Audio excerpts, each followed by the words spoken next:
Why serial is important for journalism? Basically, it changed the mind that the people used to think about news. In the article, the author had phrased Sarah Koenig a lot.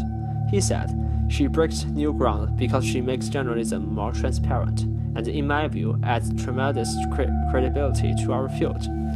In the author's opinion, Koenig started a new page of new workers and helped the industry more credible for people. He wants more similar shows to appear because then people will trust the news more and will not let the people feel that the truth is being manipulated. There are other causes to make journalism more transparent, not because people mistrust the profession, but because of openness as to its credibility. At the end, he said, "Let the sunshine in." He compared reporters as the sunshine and hoped them can tell more truth and give the most sensible view.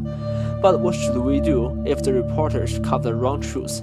So he said that, but by casting the light on ourselves, exposing how we become to conclusions, as in Cyril's case, or how we simply produced good journalism, we enhance our audience's trust in our work.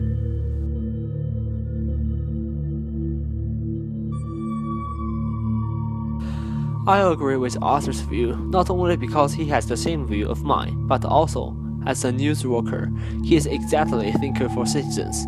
His article is not just phrasing Koenig, but citing the story and the truth at the same time. For this case, Koenig started to study various documents concerning the case, collect sound recordings of the case, and interview any person who related to this case.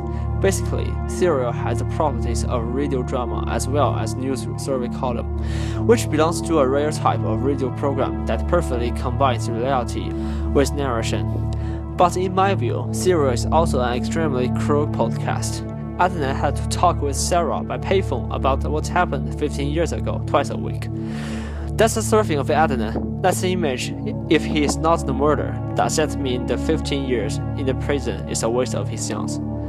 If he had not spent the past 15 years in prison, what exactly his life is? From a young man to a middle-aged man who is institutionalized by the prison, who will compensate for his loss? If at the end Serial did not help Adnan, but the podcast became popular because it was a detective-type podcast, and Adnan was still in his jail for the rest of his life. But he is really innocent, so what should we do then?